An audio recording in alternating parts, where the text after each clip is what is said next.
আমরা সকলেই জানি আমাদের দেশের মধ্যে প্রচলন রয়েছে নবীজি সাল্লাল্লাহু আলাইহি ওয়াসাল্লাম দুনিয়াতে আগমন করেছেন, অর্থাৎ জন্মগ্রহণ করেছেন 12ই রবিউল আউয়াল, ঠিক না?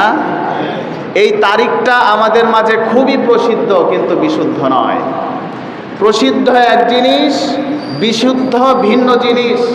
সমাজের মধ্যে এমন অনেক বিষয় আছে যেগুলো প্রসিদ্ধ কিন্তু বিশুদ্ধ নয়। সমস্ত মুহাক্কিকিন উলামায়ে কেরামদের মতে নবীজি সাল্লাল্লাহু আলাইহি ওয়াসাল্লাম দুনিয়াতে আগমন করেছেন, দুনিয়ার মধ্যে জন্মগ্রহণ করেছেন 8 রবিউল আউয়াল, 12ই রবিউল আউয়াল নয়।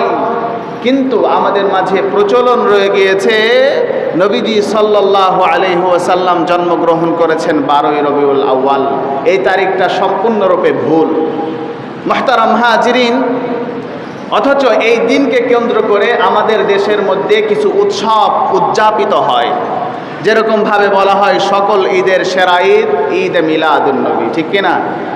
রসুলের নাম লাগাইয়া দিলেই যেটা জায়েজ হয়ে যাবে এর কোনো প্রমাণ ইসলামে নাই।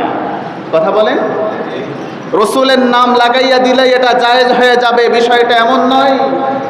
তারা বলে সকল ঈদের সেরা ঈদ ঈদ মিলাদুন নবী সাল্লাল্লাহু আলাইহি ওয়াসাল্লাম। বিষয়টা সম্পূর্ণরূপে ভুল। নবীজি সাল্লাল্লাহু আলাইহি ওয়াসাল্লাম বলেছেন, তোমরা নিজেদের পক্ষ থেকে কোনো ঈদ বানাইও না। আল্লাহ রাব্বুল আলামিন তোমাদের জন্য যেই দুইটা ঈদ দিয়েছেন, ঈদুল ফিতর এবং ঈদুল আদহা, এই দুই দিন তোমরা ঈদ উদযাপন করবে। এই ঈদ উদযাপন করবার জন্য আল্লাহ তাআলা তোমাদের আমল নামায় অফুরন্ত সওয়াব লিপিবদ্ধ করে দেন।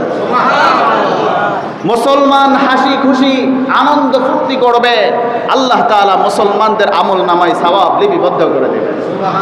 কাজেই বোঝা গেল আল্লাহ তাআলা আমাদের জন্য ঈদ দিয়েছেন দুইটা, একটা হচ্ছে ঈদুল ফিতর, আরেকটি হচ্ছে ঈদুল আদহা। কিন্তু সমাজের বেদাতিরা বলে সকল ঈদের সেরা ঈদ ঈদ মিলাদুন নবী।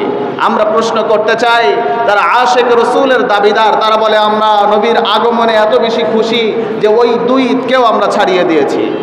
মুহতারাম হাজিরিন, নবীজি সাল্লাল্লাহু আলাইহি ওয়াসাল্লামকে সাহাবায়ে কেরাম এত বেশি ভালোবাসতেন যে পয়গম্বর সাল্লাল্লাহু আলাইহি ওয়াসাল্লামকে রক্ষা করবার জন্য যুদ্ধের ময়দানে শরীরের মধ্যে তীর নিতে তারা দ্বিধাবোধ করেন নাই।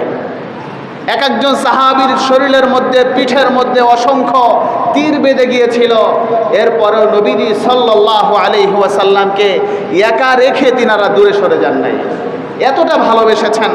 কাজেই তোমরা বেদাতি যারা আছো, তোমরা বলো সকল ঈদের সেরা ঈদ ঈদ মিলাদুন নবী, নবীর ভালোবাসায় আমরা এটা উদযাপন করি। তোমাদের কথায় বোঝা গেল আবু বকরের চাইতে তুমি বেশি ভালোবাসো, তাই না? এগুলো ধোঁকাবাজি ছাড়া আর কিছু হতে পারে না। তোমাদের কথায় বোঝা গেল তুমি কি রসুল সাল্লাল্লাহু আলাইহি ওয়াসাল্লামের সাহাবী উমরের চাইতেও রসুলকে বেশি ভালোবাসো। ইতিহাসের পৃষ্ঠায় কোথাও খুঁজে পাওয়া যায় না যে ঈদ মিলাদুন নবী উদযাপন করেছেন কোনো একজন সাহাবী। অথচ রাসূলুল্লাহ সাল্লাল্লাহু আলাইহি ওয়াসাল্লাম বলেছেন, আমার সুন্নতের অনুসরণ করো আমার সাহাবীদের দেখে দেখে। আমার সাহাবীরা আমার সুন্নতের অনুসরণ যেভাবে করেছে, যেভাবে তারা আমল করেছে, তোমরা সেভাবে আমল করো। কাজেই আমরা কিতাবের কোথাও খুঁজে পাইনি যে কোনো একজন সাহাবী ঈদ মিলাদুন নবী উদযাপন করেছেন। মুহতারাম হাজিরিন, কাজেই বোঝা গেল এই কথিত ঈদ মিলাদুন নবী উদযাপন করা সুস্পষ্টভাবে বেদাত। কথা বলেন ঠিক কিনা? এটা আমরা বর্জন করব। এটা ইসলাম সমর্থিত নয়, এটা কোরআন সমর্থিত নয়, এটা রসুলের হাদিস সমর্থিত নয়। প্রচলিত যে বেদাত ঈদ মিলাদুন নবী প্রচলন রয়েছে, এটা সুস্পষ্ট রূপে বেদাত। মুহতারাম হাজিরিন, আমাদের জানা থাকা দরকার এই ঈদ মিলাদুন নবী কখন থেকে উদযাপন শুরু হলো। ইরাকের মুসলিন নামক শহরের একজন বাদশাহ আবু সাইদ মুজাফফর আল কুকুরগুগি, এই ব্যক্তি 603 হিজরিতে অর্থাৎ নবীজির ইন্তেকালের 600 বছর পরে ইরাকের মধ্যে এই ঈদ মিলাদুন নবী উদযাপন শুরু করেন। সেখান থেকে তামাম পৃথিবীর মধ্যে আজকে ছড়াইয়া গিয়েছে। তাহলে বোঝা গেল সাহাবা একরাম নবীকে এত বেশি ভালোবেসেছেন, কিন্তু ঈদ মিলাদুন নবী পালন করেন নাই। নবীজির ইন্তেকালের 600 বছর পরে যেই ঈদ মিলাদুন নবীর আবিষ্কার করা হলো, এই ঈদ মিলাদুন নবী উদযাপন কোনো একজন মুসলমান পালন করতে পারে না। মুহতারাম হাজিরিন, তারা আরো বলে যে ঈদ মিলাদুন নবীকে পালন করো, সিরাতুন নবীকে লাথি মারো। নাউজুবিল্লাহ বলবেন না? এই কথা কত মারাত্মক কথা জানেন? ঈদ মিলাদুন নবী মানে কি? ঈদ মিলাদুন নবী মানে হচ্ছে নবীজি সাল্লাল্লাহু আলাইহি ওয়াসাল্লামের জন্ম নিয়ে আলোচনা করা। মিলাদুন নবী মানে হচ্ছে নবীজির জন্ম নিয়ে আলোচনা করা, কিভাবে নবীজি সাল্লাল্লাহু আলাইহি ওয়াসাল্লামের জন্ম হয়েছিল এই বিষয় নিয়ে আলোচনা করা। আর সিরাতুন নবী মানে হচ্ছে নবীজির 63 বছরের জীবন। সুবহানাল্লাহ। সিরাতুন নবী মানে হচ্ছে স্বয়ং আল্লাহ তাআলার কোরআন। সিরাতুন নবীর মধ্যে রয়েছে নামাজ, সিরাতুন নবীর মধ্যে রয়েছে রোজা, সিরাতুন নবীর মধ্যে রয়েছে যাকাত, সিরাতুন নবীর মধ্যে রয়েছে হজ। ইসলামের প্রত্যেকটা আহকাম রয়েছে সিরাতুন নবীর মধ্যে। কাজেই তোমরা যারা বলো সিরাতুন নবীকে লাথি মারো, তোমাদের কথায় বোঝা গেল তুমি কোরআনকে লাথি মেরেছো। নাউজুবিল্লাহ। যারা বলে মিলাদুন নবীকে পালন করো, সিরাতুন নবীকে লাথি মারো, সুস্পষ্টভাবে জানান দিতে চাই, তাহলে বোঝা গেল তোমরা নামাজকে লাথি মারতে চেয়েছো, হজকে লাথি মারতে চেয়েছো। কোনো মানুষ যদি নামাজকে কটাক্ষ করে, কোরআনকে কটাক্ষ করে, সে আর মুসলমান থাকে না, সাথে সাথে কাফের হয়ে যায়। কথা বলেন। কাজেই বোঝা গেল ঈদ মিলাদুন নবী এটা পালনীয় নয়, এটা হচ্ছে আলোচ্য একটা বিষয়, আলোচনার একটা বিষয়। নবীজি কিভাবে জন্মগ্রহণ করেছেন? আচ্ছা, নবীজি মায়ের পেট থেকে নার কাটা অবস্থায় বের হয়েছেন, এটা কোনো মানুষ পালন করতে পারবে? নবীজি খতনা করা অবস্থায় দুনিয়াতে আগমন করেছেন, কোনো মানুষের দ্বারা সম্ভব নয় যে আবার নতুন করে মায়ের পেটে গিয়ে আবার খতনা করে দুনিয়ার মধ্যে আসবে। তাহলে বোঝা গেল মিলাদুন নবী এটা পালনীয় নয়, এটা হচ্ছে আলোচ্য একটা বিষয়, আলোচনার করার একটা বিষয়। রসুল বলেন, আমার মিলাদ নিয়ে, আমার জন্ম নিয়ে, আমার জীবন নিয়ে যেই ব্যক্তি আলোচনা করে, এই আলোচনা করবার কারণেও আল্লাহ তাআলা তার আমল নামার মধ্যে অফুরন্ত সওয়াব লিপিবদ্ধ করে দেন। সুবহানাল্লাহ। কাজেই বোঝা গেল নবীজি সাল্লাল্লাহু আলাইহি ওয়াসাল্লামের মিলাদ নিয়ে আমরা আলোচনা করব, এখানে পালনের কোনো বিষয় নয়, এখানে অনুসরণ করবার কোনো বিষয় নেই। আর সিরাতুন নবী মানে হচ্ছে পালনের একটা বিষয়। নামাজ রয়েছে সিরাতুন নবীর মধ্যে, কোরআন রয়েছে সিরাতুন নবীর মধ্যে, নবীজি সাল্লাল্লাহু আলাইহি ওয়াসাল্লামের 63 বছরের জীবন রয়েছে সিরাতুন নবীর মধ্যে। সুবহানাল্লাহ। মুহতারাম হাজিরিন, কাজেই যেহেতু নবীজি সাল্লাল্লাহু আলাইহি ওয়াসাল্লামের জন্মের মাস এই রবিউল আউয়াল মাস, সেহেতু ইচ্ছে পোষণ করেছি পুরোটা রবিউল আউয়াল মাস জুড়ে আমরা নবীজির সিরাত নিয়ে আলোচনা করব এবং মিলাদ নিয়ে আলোচনা করব। মিলাদুন নবী নিয়ে আমরা পুরোটা মাস জুড়ে আলোচনা শুনবো ইনশাআল্লাহ তাআলা। নবীজির জন্ম থেকে আমাদেরকে ইবরত হাসিল করার তৌফিক দান করুক বলে আমিন। মুহতারাম হাজিরিন, আমাদের ইতিহাস জানার আগে জানা থাকা দরকার নবীজি সাল্লাল্লাহু আলাইহি ওয়াসাল্লামের বাবার নাম ছিল আব্দুল্লাহ। নাম কি ছিল? আব্দুল্লাহ। নবীজির মায়ের নাম ছিল আমেনা। নবীজি সাল্লাল্লাহু আলাইহি ওয়াসাল্লামের দাদা জানের নাম ছিল আব্দুল মুত্তালিব। মুসলমান ভাইরা রে আমার, আমাদের সকলের প্রিয় নবী, আল্লাহ সৃষ্টির প্রধান আকর্ষণ জনাবে মুহাম্মদুর রাসূলুল্লাহ সাল্লাল্লাহু আলাইহি ওয়াসাল্লাম এখনো দুনিয়ার মধ্যে আগমন করেন নাই। নবীর দাদা আব্দুল মুত্তালিব খানায় কাবার জিম্মাদার, খানায় কাবার মুতাওয়াল্লি। নবীজি সাল্লাল্লাহু আলাইহি ওয়াসাল্লামের দাদা জান আব্দুল মুত্তালিব তিনি কাবা শরীফকে রক্ষণাবেক্ষণ করেন, কাবা শরীফকে মুছেন, ঝাড়ু দেন, খানায় কাবার দেখাশোনা করেন নবীজির দাদা আব্দুল মুত্তালিব। এই মুতাওয়াল্লি সাহেব একদিন লক্ষ্য করেন জমজম কূপের পানি বন্ধ হয়ে গিয়েছে। নবীজির দাদা আব্দুল মুত্তালিব দেখেন জমজম কূপের পানি বন্ধ হয়ে গিয়েছে।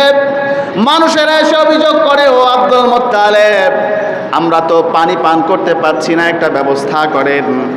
খানায় কাবার জিম্মাদার আব্দুল মুত্তালিব টেনশনে পড়ে গেলেন, এখন কি করা যায়, মানুষেরা কোথায় থেকে পানি পান করবে। আব্দুল মুত্তালিব বড় পেরেশান হয়ে গেলেন। নবীর দাদা খানায় কাবার গেলাম ধরে আল্লাহ রাব্বুল আলামিনের কাছে বললেন, মালিক, জমজম কূপের পানি বন্ধ হয়ে গিয়েছে, মানুষেরা পানি পান করতে পারে না। তুমি যদি জমজম কূপের পানি পুনরায় আগের নেই চালু করে দাও, আমি ওয়াদা করলাম আমার যেই 10টা সন্তান রয়েছে, এই 10টা সন্তানের মধ্য থেকে একটা সন্তান আমি মান্যত করলাম, তুমি আল্লাহর নামে আমি কুরবানি করে দিব। দাদা আব্দুল মুত্তালিব আল্লাহর কাছে মান্যত করলেন, মালিক, তুমি যদি এই খানায় কাবার পাশে যে জমজম কূপটা রয়েছে, এই কূপের পানি যদি তুমি চালু করে দাও, আমি ওয়াদা দিলাম মালিক, আমার 10টা সন্তানের মধ্য থেকে একটা সন্তান তুমি আল্লাহর রাস্তায় কুরবানি করে দিব। আব্দুল মুত্তালিবের মান্যত পুরা হয়ে গেল। হঠাৎ করে জমজম কূপের পানি চালু হয়ে যায়, মানুষেরা আনন্দ চিত্রে পানি পান করতে থাকে। কিন্তু নবীর দাদা আব্দুল মুত্তালিব মান্যতের কথা ভুলে যান। হঠাৎ করে রাত্রেবেলা স্বপ্ন দেখে, ও আব্দুল মুত্তালিব, খানায় কাবার মুতাওয়াল্লি, তুমি যে মান্যত করেছিলা জমজম কূপের পানি যদি চালু হয়ে যায়, আমি আল্লাহর রাস্তার মধ্যে তোমার ছেলেদের মধ্য থেকে একটা সন্তানকে আমি আল্লাহর রাস্তার মধ্যে কুরবানি করে দিবা। তুমি মান্যতের কথা কেন ভুলে গেলা? মান্যত কেন পুরা করো না? আব্দুল মুত্তালিবকে যখন স্বপ্ন দেখানো হলো, এভাবে 1 রাত 2 রাত 3 রাত এভাবে প্রত্যেক রাতেই আব্দুল মুত্তালিব স্বপ্ন দেখে। এবার আব্দুল মুত্তালিব তাওরাত কিতাবের বড় বড় পণ্ডিতদেরকে একত্রিত করলেন, পরামর্শ মিটিং ডাকলেন। আব্দুল মুত্তালিব পাদ্রীদের কাছে বলেন, হে আলেম সম্প্রদায়, আমি প্রতি রাত্রে এরকম স্বপ্ন দেখি, আল্লাহ রাব্বুল আলামিন আমাকে স্বপ্ন দেখায়, মান্যত পুরা করবার জন্য কি করা যায়? তাওরাতের আলেমগণ বলেন, ও খানায় কাবার জিম্মাদার মুতাওয়াল্লি সাহেব, আপনি আপনার 10 জন সন্তানকে একত্রিত করে বলুন, যেই সন্তান নিজেই রাজি হয়ে যাবে তাকে আপনি আল্লাহর রাস্তার মধ্যে কুরবানি করে দিবেন। মুসলমান ভাইরা রে আমার, দাদা আব্দুল মুত্তালিব 10 জন সন্তানকে একত্রিত করলেন, ডেকে বলেন, আমার সন্তানেরা, জমজম কূপের পানি আবার চালু হয়ে যাওয়ার জন্য মালিকের কাছে আমি ওয়াদা করেছিলাম, মান্যত করেছিলাম, মালিক যদি আমাদের এই জমজম কূপের পানি আবার চালু করে দেয়, তোমরা 10 জন ভাইয়ের মধ্য থেকে যে কোনো একজনকে আমি আল্লাহর রাস্তার মধ্যে কুরবানি করে দেব। আল্লাহ তাআলা আমাকে আরো জানান দিয়েছেন, যদি আমি মান্যত পুরা না করি, আমার উপরে এবং তোমাদের উপরে বড় ভয়াবহ বিপদ এসে উপস্থিত হয়ে যাবে। বিষয়টা এমনও হতে পারে যে তোমরা 10 ভাই একেবারে দুনিয়া থেকে বিদায় হয়ে যাবে, তোমাদের 10 জনের ইন্তেকাল হয়ে যাবে। আব্দুল মুত্তালিব যখন ছেলেদেরকে এই কথা বললেন, আবু লাহাব বলে, বাবা, আপনি আমার কথা বলেছেন নাকি? দাদা আব্দুল মুত্তালিব বলেন, না, তোমার কথা বলি নাই, কারোর কথা আমি নির্দিষ্টভাবে উল্লেখ করি নাই। আবু লাহাব বলে, আমি মরতে পারবো না, আমি গেলাম। আবু জাহেল বলে, আমিও মরতে পারবো না, আমি গেলাম। এভাবে 10 জন ভাই একে একে চলে যায়। সবার ছোট আব্দুল্লাহ, আমাদের প্রিয় নবীর বাবা জান আব্দুল্লাহ, ছোট মানুষ, অত্যন্ত সুন্দর, তিনি বসে আছেন, তিনি আর যার নাম। সবাই বলে, আব্দুল্লাহ যেহেতু ছোট, কোনো প্রতিবাদ করতে পারবে না, তাকেই কুরবানি দিয়ে দেওয়া হোক, তাকেই হত্যা করা হোক, জবেহ করা হোক। সিদ্ধান্ত নেওয়া হলো আব্দুল্লাহকে জবেহ করা হবে আল্লাহর জন্য। খানায় কাবার সামনে যখন আব্দুল মুত্তালিব নিজের স্বহস্তে যখন তিনার ছেলে আব্দুল্লাহকে জবাই করবে, এমন মুহূর্তে লক্ষ্য করেন প্রতিবেশী সুন্দরী মেয়েরা অনেকগুলো মানুষ তরবারি নিয়ে দাঁড়িয়ে গিয়েছে। ওরা বলে, আব্দুল মুত্তালিব, আমি তোমাদের বিরুদ্ধে, আমরা তোমার বিরুদ্ধে যুদ্ধ ঘোষণা করলাম, খবরদার খবরদার, আব্দুল্লাহর শরীরের একটা লোম যদিও কাটা পড়ে, আমরা তোমাকে কোনোভাবে নিস্তার দিব না, এটা বরদাস্ত করব না আমরা। আব্দুল্লাহকে জবেহ করা যাবে না, কুরবানি করা যাবে না। আব্দুল মুত্তালিব বড় পেরেশান হয়ে গেলেন, 9টা সন্তান কেউ রাজি হয় না। আব্দুল্লাহ ছোট মানুষ, তার দিয়ে আমি মান্যত পুরা করব, কিন্তু এটাও দেখি সম্ভব হচ্ছে না মানুষের কারণে। কি করা যায়? আব্দুল মুত্তালিব পাদ্রীদেরকে আবার একত্রিত করলেন, তাওরাতের বড় বড় আলেমদেরকে আবার একত্রিত করে বলেন, ও আলেম সম্প্রদায়, এই হালত, আমার সব সন্তানগুলো দূরে সরে যায়, কিন্তু ছোট্ট ছেলে আব্দুল্লাহ সে তো প্রতিবাদ করতে জানে না। তাকে জবেহ করবার জন্য আমি প্রস্তুত হলাম, কিন্তু মানুষের কারণে আমি সেটাও পারতেছি না, তাদের কারণে আমি এটাও সাকসেস হচ্ছি না। তাওরাতের আলেমগণ বলেন, তাহলে তুমি একটা কাজ করো, 100টা লটারির কাগজ গোছাবে, 99টা লটারির কাগজের মধ্যে উটের নাম লিখে দিবে, আর একটা কাগজের মধ্যে আব্দুল্লাহর নাম লিখে দিবে। আব্দুল্লাহর নাম যদি 100 বার উঠে যায়, তাহলে আব্দুল্লাহকে আল্লাহর রাস্তায় কুরবানি করে দিবে, আর যদি একবার উটের নাম উঠে যায়, তাহলে 100টা উট আল্লাহর রাস্তায় কুরবানি করে দিবে। মুসলমান ভাইরারে আমার, আব্দুল মুত্তালিব তাই করলেন। খানায় কাবার মধ্যে লটারি নেওয়া শুরু করে দিলেন। প্রথম 10 বার আব্দুল্লাহর নাম উঠে যায়, দ্বিতীয় 10 বার আব্দুল্লাহর নাম উঠে যায়, এভাবে তৃতীয় 10 বার আব্দুল্লাহর নাম উঠে যায়, এভাবে 99 বার আব্দুল্লাহর নাম উঠে যায়। এখন আবার ওই সমস্ত সুন্দরী রমণীরা খানায় কাবার সামনে তরবারি নিয়ে দাঁড়িয়ে গিয়েছে, বলে, ও আব্দুল মুত্তালিব, আব্দুল্লাহর নাম 1 বার 2 বার নয়, 1000 বার যদি আব্দুল্লাহর নাম উঠে যায়, আমরা কেহ আব্দুল্লাহর গলায় ছুরি লাগাতে দিব না। মুসলমান ভাইরারে আমার, বড় মুসিবত। কি করবেন আব্দুল মুত্তালিব? শেষবারের মতো যখন আবার লটারি টানা শুরু করলেন, লাস্টে একবার লটারি টানার সাথে সাথে উটের নাম উঠে যায়। আব্দুল মুত্তালিব 100টা উট আল্লাহ রব্বুল আলামিনের জন্য কুরবানি করে দিলেন, আল্লাহর রাস্তায় কুরবানি করে দিলেন, মান্নত পুরা হয়ে গেল। মুসলমান ভাইরারে আমার, আব্দুল মুত্তালিবের এই ছোট্ট ছেলে আব্দুল্লাহ ছিলেন অত্যন্ত সুন্দর, অত্যন্ত বেশি সুন্দর ছিলেন আব্দুল্লাহ। বেশি সুন্দর ছিলেন তার কারণ আল্লাহ রাব্বুল আলামিন আব্দুল্লাহর চেহারার মধ্যে আখিরি জামানার নবীর নূর তার কপালে দিয়েছিলেন। রাস্তা দিয়ে বের হইলেই মানুষেরা শুধু বিয়ের প্রস্তাব দিত। কিতাবের মধ্যে এসেছে এত সুন্দর ছিলেন আব্দুল্লাহ, যখন তিনার বয়স 18 বছরে উপনীত হয়, মানুষেরা শুধু বিবাহের প্রস্তাব দিত। সুন্দরী নারীরা তিনার পিছে পিছে ঘুরত, বাহিরে যেতে পারতেন না। তৎকালীন সময়ের নওফেল নামক একজন ব্যক্তি, সে ছিলেন তাওরাত কিতাবের বড় একজন পণ্ডিত, বড় একজন আলেম। তার একজন মেয়ে ছিল যার নাম হলো মরিয়ম। এই মরিয়ম বাবার সাথে তাওরাত কিতাব পড়তে পড়তে সে নিজেও তাওরাতের হাফেজ হয়ে যায়, বড় আলেম হয়ে যায়। সে ওই তাওরাত কিতাবের মধ্যে আখিরে জামানার নবীর নূরের সংবাদ পেয়ে যায়। আব্দুল্লাহকে দেখে সে চিনে ফেললেন যে তার কপালের মধ্যে মুহাম্মাদি নূর দেখা যায়। মরিয়ম রাস্তায় বের হয়ে আব্দুল্লাহকে দেখার সাথে সাথে প্রস্তাব দেয়, ও আব্দুল্লাহ, তোমার বাবাকে বলো, তোমার বাবার কাছে বলো, তোমার বাবা যেন তোমাকে আমার সাথে বিবাহ করিয়ে দেয়। আমি আমার বাবার একমাত্র মেয়ে, আমি আমার বাবার একমাত্র কন্যা। তোমার বাবা যদি আমার সাথে, আমি মরিয়মের সাথে বিবাহ করিয়ে দেয়, আমার বাবার যত সম্পত্তি আছে সমস্ত সম্পত্তিগুলো তোমার পায়ের কাছে এনে দিব।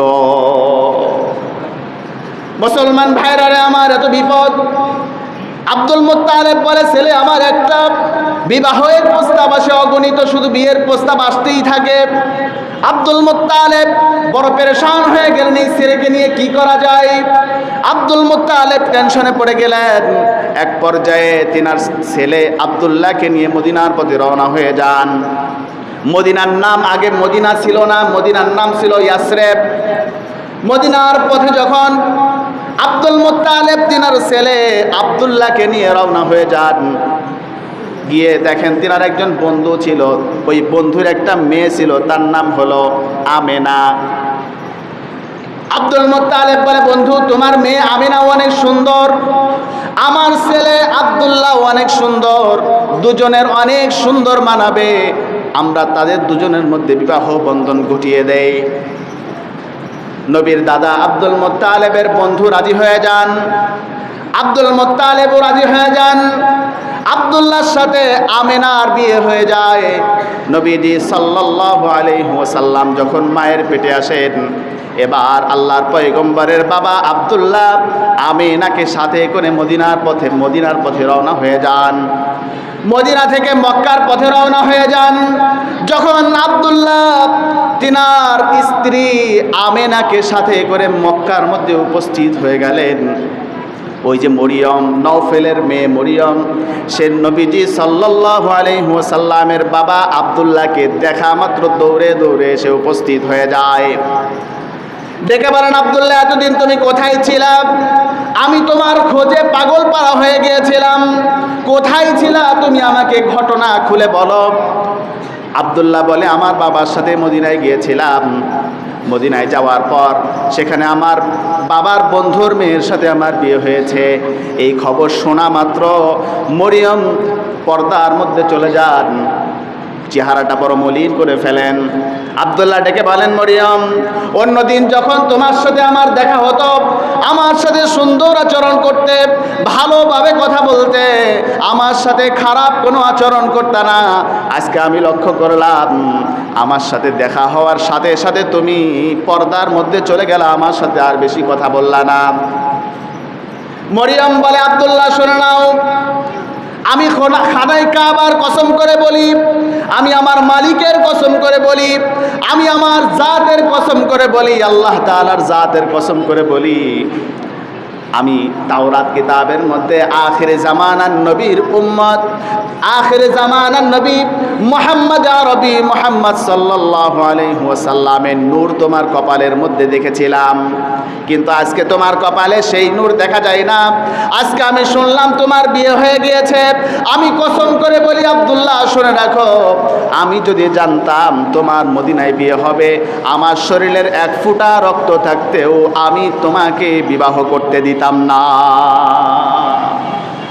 আমার বড় ইচ্ছা ছিল নবীজি সাল্লাল্লাহু আলাইহি ওয়াসাল্লামকে আমার গর্ভে ধারণ করবার। যেহেতু আমার এই স্বপ্ন বাস্তবায়ন হলো না, শুনে রাখো আমি আমার জীবনে আর কোনোদিন স্বামীর ঘর করব না। মুসলমান ভাইরা রে, আমার লম্বা ঘটনা। আব্দুল মুত্তালিবের একমাত্র ছেলে, এই ছোট ছেলে আব্দুল্লাহ, তিনার স্ত্রী আমিনাকে সাথে করে আবার মদিনার পথে রওনা হয়ে যান। যখন নবীজি সাল্লাল্লাহু আলাইহি ওয়াসাল্লাম তিনার মায়ের পেটে 6 মাস অবস্থান করছেন, কোন কিতাবের মধ্যে এসেছে যখন 5 মাস মায়ের পেটে, আবার কোন কিতাবে এসেছে যখন 6 মাস মায়ের পেটে। এমন অবস্থায় যখন আব্দুল্লাহ তিনার স্ত্রী আমিনাকে সাথে করে মক্কার পথে মদিনার পথে রওনা হয়ে যান, এসরেবের পথে রওনা হয়ে যান, পথের মধ্যে আব্দুল্লাহর ইন্তেকাল হয়ে যায়। তার মানে বোঝা গেল নবীজি সাল্লাল্লাহু আলাইহি ওয়াসাল্লাম দুনিয়াতে আগমনের আগেই আল্লাহর পয়গম্বরের বাবা দুনিয়া থেকে বিদায় হয়ে গিয়েছেন। নবীজি সাল্লাল্লাহু আলাইহি ওয়াসাল্লাম চির এতিম হয়ে গেলেন দুনিয়াতে আসার পূর্বেই। লম্বা ঘটনা। আমেনা মদিনার মধ্যে গেলেন, যাওয়ার পর সেখানেই অবস্থান করলেন। নবীজি সাল্লাল্লাহু আলাইহি ওয়াসাল্লাম যখন দুনিয়ার মধ্যে আগমন করবে, দাদা আব্দুল মুত্তালিব আমিনাকে সাথে করে আবার মক্কার পথে রওনা হয়ে যান। নবীজি সাল্লাল্লাহু আলাইহি ওয়াসাল্লাম যেদিন দুনিয়াতে আগমন করবেন, লম্বা ঘটনা, আল্লাহর পয়গম্বর এখনো দুনিয়ার মধ্যে আগমন করেন নাই। মা আমিনা বলেন, নবীজি সাল্লাল্লাহু আলাইহি ওয়াসাল্লামের মুজিজা শুরু হয়ে গিয়েছে। মা আমিনা বলেন, আমি আমার মুহাম্মদকে পেটে রেখেছি। অন্য সন্তানরা যখন তার মায়ের পেটে আসে কত কষ্ট হয়, কত ব্যথা লাগে, বাচ্চারা লাথি মারে, মা বাবা খাইতে পারে না, ঘুমাইতে পারে না। মা আমিনা বলেন, পয়গম্বরের মা বলেন, তোমরা শুনে রাখো, আমি আমার মুহাম্মদকে পেটে রেখে 10 মাস 10 দিন বিন্দু মাত্র কোনোদিন কোনো ব্যথা পাই নাই। আখেরে জামানার নবীকে পেটে রেখে কোনোদিন আমি কোনো কষ্ট পাই নাই। পয়গম্বরের মা বলেন, আমি আমার মুহাম্মদকে পেটে রেখে আমি যখন রাস্তা দিয়ে হাঁটতাম, আমি শুধু সালামের আওয়াজ শুনতে পাইতাম। মুসলমান ভাইরা রে আমার, পয়গম্বরের মা আমেনা বলেন, আমি আমার মুহাম্মদকে পেটে রেখে যখন কুয়া থেকে পানি উঠানোর জন্য যাইতাম, পয়গম্বর এখনো দুনিয়ার মধ্যে আসেন নাই, কিন্তু মুজিজা শুরু হয়ে গিয়েছে। পয়গম্বরের মা আমেনা বলেন, আমি যখন কুয়ার মধ্য থেকে পানি উঠানোর জন্য যাইতাম, অন্যদিন যখন কুয়া থেকে পানি উঠাইতাম, কুয়ার পানিগুলো অনেক নিচে থাকতো, কিন্তু পয়গম্বরকে পেটে রেখে যখন বালতিটা কুয়ার মধ্যে ঢেলে দিতাম, লক্ষ্য করতাম কুয়ার পানিগুলো কুয়ার মুখের সামনে এসে উপস্থিত হয়ে গিয়েছে। আল্লাহ রাব্বুল আলামিন ডাক দিয়ে বলেন, জিবরিল রে, আমার বন্ধুর মা কুয়া থেকে পানি উঠানোর জন্য কুয়ার সামনে উপস্থিত হয়েছে, তুমি কুয়ার পানিগুলো কুয়ার মুখে এনে উপস্থিত করে দাও, সাবধান আমার বন্ধুর মার যেন কোনো কষ্ট না হয়। মুসলমান ভাইরা রে আমার, লম্বা ঘটনা। পয়গম্বরের মা বলেন, আমি আমার মুহাম্মদকে পেটে রেখে যখন রাস্তা দিয়ে হাঁটতাম, আমার বান্ধবীদের সাথে যখন মরুভূমির মধ্য দিয়ে চলতাম, মরুভূমির বালুগুলো এত গরম থাকতো, আমার বান্ধবীদের পায়ের মধ্যে ঠোসা পড়ে যেত, এত গরম হতো। কিন্তু আমি যখন পাথরের উপরে পাড়া দিতাম, আমি লক্ষ্য করতাম পাথরগুলো আমার জন্য তুলার মতো নরম হয়ে গিয়েছে। পয়গম্বরের মা বলেন, শুধু তাই নয়, বরফের মতো ঠান্ডা হয়ে গিয়েছে, আরামদায়ক হয়ে গিয়েছে, কোনো ব্যথা আমি পাইতাম না। মুসলমান ভাইরা রে আমার, এই নবী সাল্লাল্লাহু আলাইহি ওয়াসাল্লাম এখনো দুনিয়ার মধ্যে আগমন করেন নাই, কিন্তু মুজিজা শুরু হয়ে গিয়েছে। আল্লাহর পয়গম্বর যেদিন দুনিয়াতে আগমন করবেন, দাদা আব্দুল মুত্তালিব খানায় কাবার সামনে দাঁড়ানো, ঘুমান না, সারা রাত জাগ্রত থেকেছেন, এত আনন্দ, এত খুশি, আমার নাতি দুনিয়ার মধ্যে আগমন করবে। সুবহে সাদেকের সময় একটা কান আমিনার ঘরের দিকে দিয়ে রাখছে, কোথায় আমার নাতি, কখন আমার নাতি দুনিয়ার মধ্যে আগমন করবে। সুবহে সাদেক যখন হয়ে যায়, দাদা আব্দুল মুত্তালিব চিৎকার মেরে বলেন, ও উম্মে হুনাইন, ও উম্মে হাইমান, আমার নাতিকে আমার কোলের মধ্যে দিয়ে দাও। উম্মে হাইমান বলেন, আপনার নাতি এখনো দুনিয়ার মধ্যে আগমন করে নাই, আসেন নাই, কেন এত ব্যস্ত হয়ে পড়েছেন? দাদা আব্দুল মুত্তালিব বলেন, না, আমি বিশ্বাস করি না, আমি লক্ষ্য করলাম আসমানের সবগুলো দরজা খুলে গিয়েছে, ফেরেশতারা সারিবদ্ধভাবে জমিনের মধ্যে আগমন করছেন, জান্নাতের হুরেরা সংবর্ধনা দেওয়ার জন্য এগিয়ে আসতেছে। সুতরাং আমার বোঝার আর কোনো বাকি রইল না। আমি লক্ষ্য করলাম, আমি নিশ্চিতভাবে বলতে পারি আমার নাতি দুনিয়ার মধ্যে আগমন করেছে। পাখিগুলো তোমার ঘরের উপর দিয়ে কিচিরমিচির আওয়াজ করে, সুতরাং বোঝার আর কোনো বাকি রইল না, পয়গম্বর দুনিয়ার মধ্যে আগমন করেছে, আমার নাতি দুনিয়ার মধ্যে আগমন করেছে। সুবহে সাদেকের পর আল্লাহর নবী সাল্লাল্লাহু আলাইহি ওয়াসাল্লাম দুনিয়ার মধ্যে আগমন করেছেন, কিন্তু স্বাভাবিকভাবে দুনিয়ার মধ্যে আগমন করেন নাই। অস্বাভাবিকভাবে আল্লাহর পয়গম্বর দুনিয়ার মধ্যে আগমন করেছেন। পয়গম্বরের মা আমিনা বলেন, আমি লক্ষ্য করলাম আমার সন্তান মুহাম্মদ সাল্লাল্লাহু আলাইহি ওয়াসাল্লাম দুনিয়ার মধ্যে আগমন করেছেন নার কাটা অবস্থায়, দুনিয়াতে আগমন করেছেন খতনা করা অবস্থায়। মা আমেনা বলেন, আমি আমার মুহাম্মদকে দেখলাম একটা নুরির টুপি পরিহিত অবস্থায় দুনিয়ার মধ্যে আগমন করেছে। শুধু তাই নয়, লম্বা ঘটনা। আমেনা বলেন, আমি লক্ষ্য করলাম পৃথিবীর মধ্যে যখন কোনো সন্তান ভূমিষ্ঠ হয়, দুনিয়ার মধ্যে আগমন করে, তার শরীরের মধ্যে রক্ত লাগা থাকে, পুজ লাগা থাকে, কত ধরনের ময়লা লাগা থাকে, কিন্তু আমি লক্ষ্য করলাম আমার মুহাম্মদ যখন দুনিয়ার মধ্যে আগমন করেছে, কে যেন মায়ের পেটের মধ্য থেকে এই সুন্দর করে গোসল করে সুগন্ধি মেখে তাকে দুনিয়ার মধ্যে পাঠিয়ে দিয়েছেন। মুসলমান ভাইরা রে আমার, এখানেই শেষ নাই। পয়গম্বরের মা বলেন, আমার মুহাম্মদ যখন দুনিয়ার মধ্যে আগমন করেছে, দুনিয়াতে আসার পরেই লম্বা একটা সময় আল্লাহ রাব্বুল আলামিনের কদম মোবারকের মধ্যে সেজদায় পড়েছিলেন।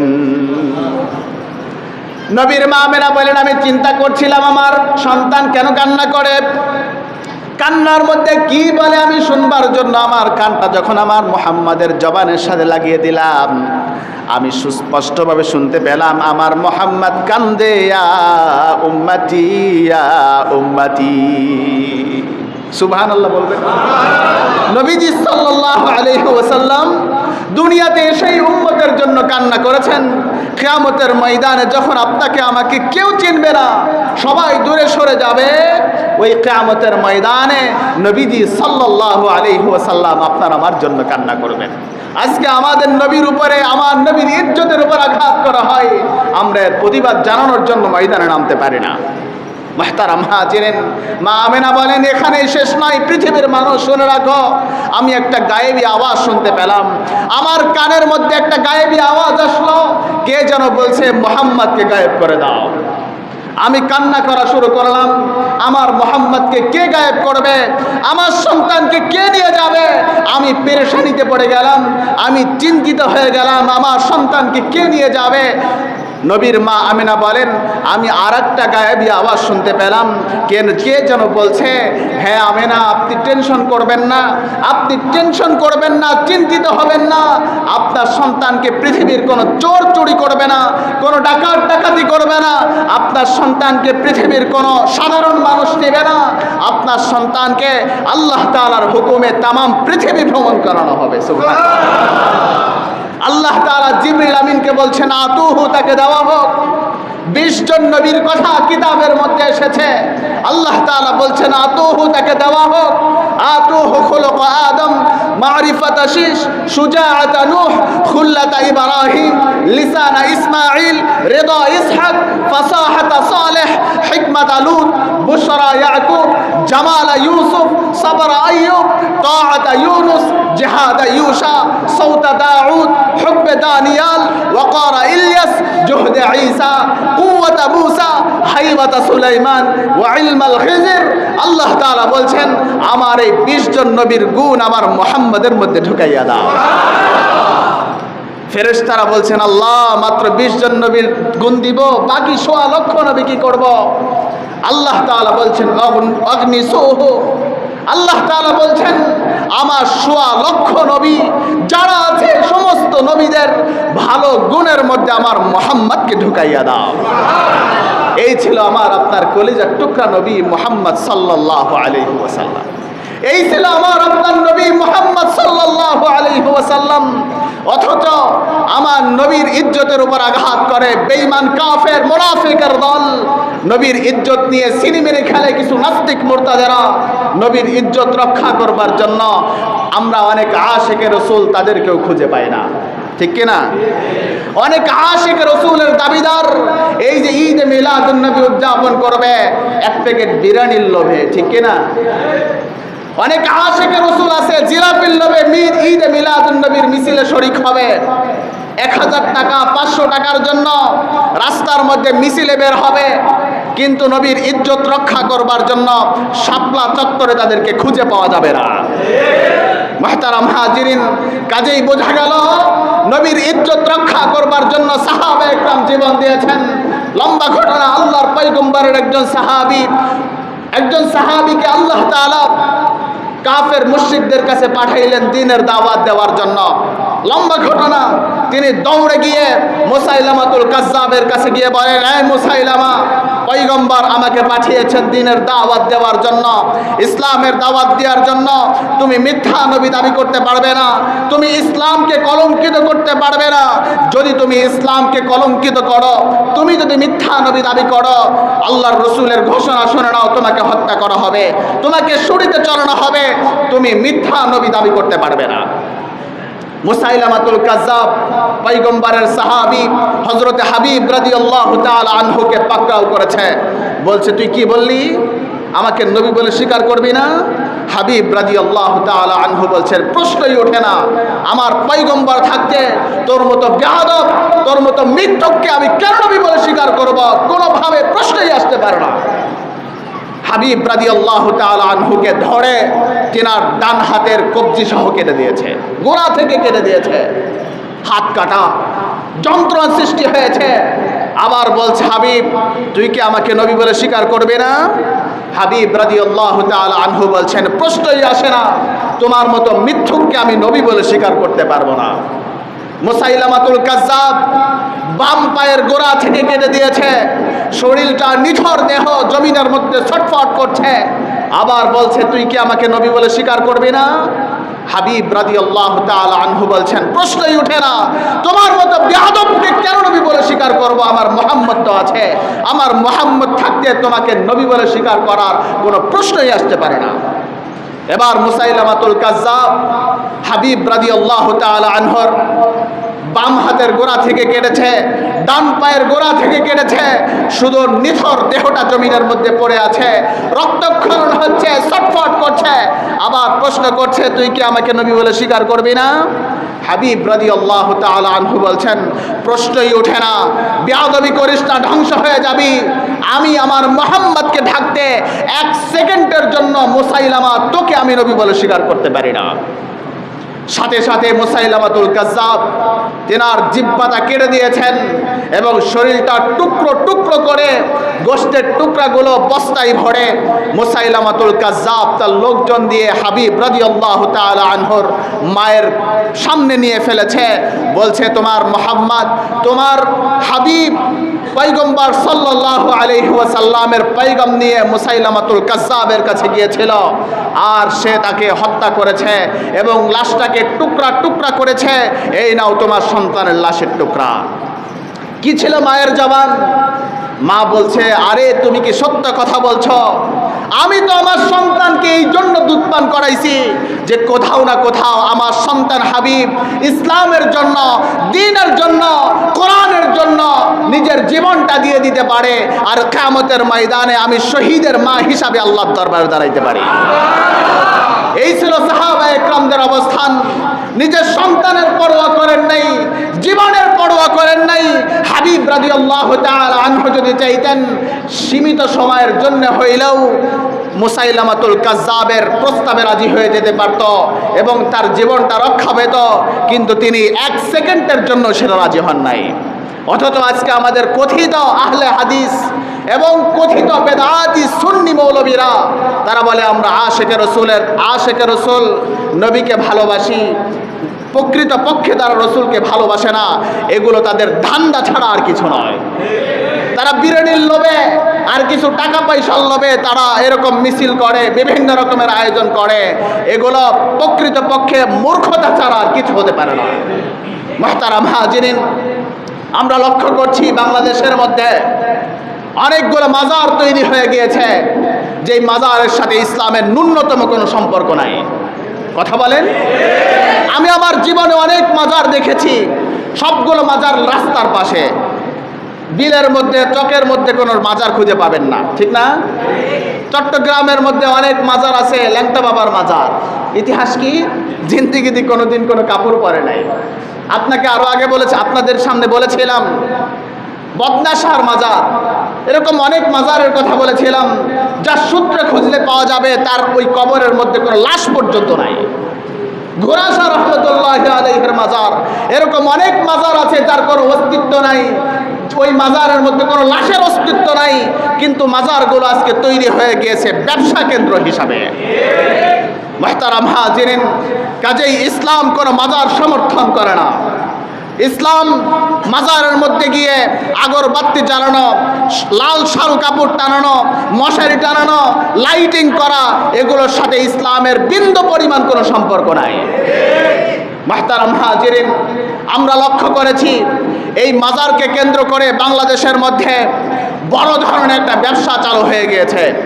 বর্তমান সরকারকে মিডিয়ার মাধ্যমে এবং গোয়েন্দা সংস্থার মাধ্যমে জানান দিতে চাই, এই বেদাতি, এই মূর্খ মাজারপন্থীদেরকে বাংলাদেশে প্রতিরোধ করে তুলতে হবে তাদের বিরুদ্ধে, এবং বাংলাদেশের মধ্যে এই মাজার ব্যবসাকে বন্ধ করতে হবে। মুহতারাম হাজিরিন, আপনারা লক্ষ্য করেছেন এই মাজারকে কেন্দ্র করে অনেক ভণ্ড বাবারা তৈরি হয়েছে, যাদের ঐতিহ্য রাত্র হলেই তারা গাঞ্জার আসর বসিয়ে নেয়, ঠিক কিনা? মিথ্যা কথা বলছি নাকি আমি? রাত্র হলেই তাদেরকে দেখা যায় গাঞ্জা নিয়ে বসে আছে, দিনের পর দিন গোসল করে না, নামাজ রোজার কোনো খোঁজ খবর নাই, তারা বলে আমরা আশেক, ঠিক না? তারা বলে আমরা আশেকে রসুল। আরে তুমি যদি আশেকে রসুল হবে তাহলে রসুলের আদর্শ কোথায় তোমার মধ্যে? রসুলের দাড়ি তোমার মধ্যে কোথায়? রসুল সাল্লাল্লাহু আলাইহি ওয়াসাল্লাম সৌন্দর্যকে পছন্দ করতেন, পরিষ্কার পরিচ্ছন্নতাকে পছন্দ করতেন, অথচ তোমার মাথায় জট পড়ে গিয়েছে, বছরের পর বছর গোসল করো না, তোমার শরীরের মধ্যে ময়লা, তুমি দিনের পর দিন গোসল করো না, তুমি কিসের আশিক রসুল? তুমি নির্ঘাত, তুমি একজন ভণ্ড। কথা বলেন ঠিক কিনা? তুমি চোর, তুমি পাটপার, তাছাড়া আর কিছু নয়। মুহতারাম হাজিরিন, অনেক মাজারপন্থীরা আছে, বাবার কাছে মুরিদ হইলে নামাজ লাগে না, ঠিক না? শুনেছেন আপনারা? অনেক গন্ড মূর্খ আছে, তাদের কথাই পা দিয়ে তাদের দলে ঢুকে যায়। তারা বলে বাবার কাছে মুরিদ হইলে নামাজ লাগে না। এই কথা যদি কোনো মুসলমান বিশ্বাস করে তার ঈমান থাকবে না।